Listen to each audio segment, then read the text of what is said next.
Black magic এবং জাদুর ব্যবহার সারা পৃথিবীতে এত বেশি হয়, আমরা অনেকে এ সম্পর্কে ধারণাও রাখি না। আমি আমার ব্যক্তিগত অভিজ্ঞতার কথা বলতে পারি। আমাদের দেশে ঘরে ঘরে মানুষ ব্ল্যাক ম্যাজিকের শিকার, ঘরে ঘরে, এবং এটা এত পরিমাণ আছে ভেতরে ভেতরে আমরা অনেকে জানি না। আপনারা বিভিন্ন কাগজ দেখেন সোশ্যাল মিডিয়াতে, বিভিন্ন শহরে, বিভিন্ন আপনার বৈদ্যুতিক খুঁটি ইত্যাদিতে তান্ত্রিক অমুক কামাখ্যা থেকে প্রশিক্ষণপ্রাপ্ত, দেখেন না?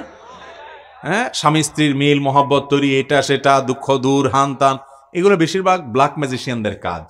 এবং ব্ল্যাক ম্যাজিক এটা মানুষকে ধ্বংস করার জন্য ব্যবহার করা হয়, মৃত্যুর মুখে ঠেলে দেওয়ার জন্য ব্যবহার করা হয়। এটার বাস্তবতা আছে, এটার বাস্তবতা আছে। এবং এত বেশি এই বিষয়টা দৃশ্যমান, মানে দেখতে তো মনে হয় না যে এটা দেখার কোনো উপায় আছে, কিন্তু এটা আপনি যদি কোনো ব্ল্যাক ম্যাজিকের রোগীর কাছে যান এবং তার ট্রিটমেন্ট দেখেন, বিশেষ করে কোরআনের পরে ঈমান আনার জন্য আর কিচ্ছুর দরকার নাই। একজন ব্ল্যাক ম্যাজিকের রোগী, তাকে যদি কোরআন পড়ে ফু দেওয়ার পর ট্রিটমেন্ট হওয়ার দৃশ্য আপনি দেখেন, আপনার ঈমানের মিটার তরতর করে বাড়তে থাকবে। আমি আমার জীবনে বহু ঘটনা দেখেছি, একটি দুটি নয়।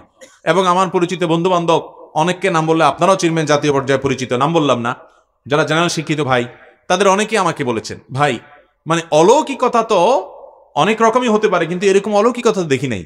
এই কোরআনের মাধ্যমে আল্লাহ তাআলা ব্ল্যাক ম্যাজিক থেকে এইভাবে মানুষকে র্যাপিডলি, খুব দ্রুততার সাথে মানুষকে ট্রিটমেন্ট করান। অনেক রোগী আছে দেখবেন কোনো ট্রিটমেন্টে কাজ হয় না, কোনো ট্রিটমেন্টে কাজ হয় না। এগুলো বেশিরভাগ ব্ল্যাক ম্যাজিকের রোগী হয়। আমি আমার মসজিদের মহল্লার এলাকাতে এক ভদ্র মহিলা, বয়স অনেক কম, একটা বা দুইটা বাচ্চা হয়েছে, তিনি বিছানায় শয্যাশায়ী হয়ে গেছেন। 1 বছর আগের ঘটনা, নারায়ণগঞ্জ ভূমিপল্লী এলাকা। তো সেখানে আমাকে এক ভদ্রলোক নিয়ে গেছেন, যাওয়ার পর আমি ডিটেল শুনলাম। শোনার পরে আমার কাছে মনে হলো যেটা ব্ল্যাক ম্যাজিকের রোগী। ইন্ডিয়াতে নিয়ে গেছেন, অনেক নিয়ে গেছেন, কোনো কিছু হয় নাই। পরবর্তীতে আমি ওনাকে পরামর্শ দিয়ে একজন রাকির সাথে যোগাযোগ করাই দিলাম। সেই রাকি মানে ঝাড়ফুঁক করে যারা কোরআন হাদিসের আলোকে, এটা যেটা আমার সাবজেক্ট নাই, সাবজেক্টে একজনকে আমি রেফার করে দিলাম। ওই আল্লাহর বান্দার ঝাড়ফুঁকের পর এই ভদ্র মহিলার বমি হয়েছে, এবং বমি থেকে দেখা গেছে ভেতর থেকে চুলে মোড়ানো একটা আপনার গোশতের টুকরো পাওয়া গেছে, রান্না করা গোশত, এটা চুল দিয়ে মোড়ানো। তা আমি আবার একজন ডক্টরকে দেখিয়েছি, যিনি চিকিৎসক পেশায়। বললাম, ভাই এটার ব্যাপারে আপনার কি, যে চুলে মোড়ানো? তিনি বললেন যে চুলে মোড়ানো এই জন্য যে চুল ডাইজেস্ট হয় না, হজম হয় না, এটা হজম হওয়ার কোনো উপায় নাই। এটাকে চুল দিয়ে এমনভাবে মোড়ানো হয়েছে যে এটা কোনো দিনই হজম হবে না, ভেতরে থাকবে এবং তাকে শেষ করে দিবে। এবং এটা বের হওয়ার পর থেকে ভদ্রমহিলা পরিপূর্ণ সুস্থ, এখনো বেঁচে আছেন, দিব্যি হাঁটাচলা করেন। এবং আমার মসজিদের পাশে 2-3 বিল্ডিং এর পাশেই তার বাড়ি, এখনো আছেন বেঁচে, আল্লাহর বান্দি। এরকম শত সহস্র ঘটনা ঘটে। এই যে বিশ্বকাপ খেলা হয়ে গেল, আপনারা অনেকে কিন্তু আপনার পেপার পত্রিকা দেখেছেন কিনা আমি জানি না, আমি দেখেছি যে অনেক বড় বড় খেলোয়াড়রা প্রতিপক্ষ খেলোয়াড়দের ব্ল্যাক ম্যাজিক করে দুর্বল করার জন্য, আবার নিজেরা ভালো খেলার জন্য ব্ল্যাক ম্যাজিক করে।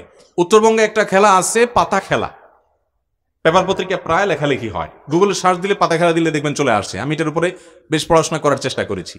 এটাতেও ওই তন্ত্র মন্ত্র পাঠ করা হয়, ব্ল্যাক ম্যাজিকের আশ্রয় নেওয়া হয়, এবং একজন ম্যাজিশিয়ান আরেকজনকে টেনে নিয়ে আসে, দুর্বল করে দেয়।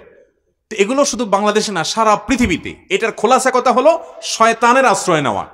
আমরা অনেককে হিরো মনে করি, এরা মূলত শয়তানের পূজারী। এরা দিন শেষে শয়তানের পূজারী। শয়তানের পূজারীরা শয়তানের পূজা করে র্যাপিডলি অনেক কিছু পায়। আল্লাহ রাব্বুল আলামিনের সুন্নাহ বা নিয়ম এটা না, আল্লাহ তাআলার পদ্ধতি এটা না। আল্লাহর প্রতি ঈমান আনয়নকারী বান্দাদেরকে আল্লাহ রাব্বুল আলামিন প্রথমত দুনিয়াতে এটা দেওয়ার জায়গায় না, আল্লাহ দিবেন আখিরাতে। দ্বিতীয়ত হলো আল্লাহ রাব্বুল আলামিন কোনো কিছু আপনি করবেন আর সাথে সাথে আপনাকে দিয়ে দিবে। এর জন্য আপনার ঈমান যেমন সেরকম তাজা থাকতে হবে, এবং নেক আমল যেরকম আপনার থাকতে হবে, অনেক শর্ত আল্লাহ রাব্বুল আলামিনের তরফ থেকে দেওয়া আছে। মোহতারাম হাজরিন, খোলাসা কথা হলো ব্ল্যাক ম্যাজিকের রোগী ঘরে ঘরে, জনে জনে, ফ্যামিলিতে। এটা আমরা অনেকে জানি না। আমাদের অনেকে বিভিন্ন কবিরাজের কাছে যাই। এই কবিরাজরা দেখা যাবে যে আপনার অনেক সময় অনেক হাড়, অনেক সময় দেখবেন যে অনেক পুতুল, তারপরে যা দেখবেন যে পুতুলের গায়ে আপনার অনেকগুলো পিন লাগানো আছে। হ্যাঁ, ব্ল্যাক ম্যাজিশিয়ানরা এটা করে, নর্মালি এগুলা করে। আপনি না বুঝে নিয়ে আসেন, চলে আসেন, এবং ধ্বংসের দ্বার প্রান্তে নিয়ে যান।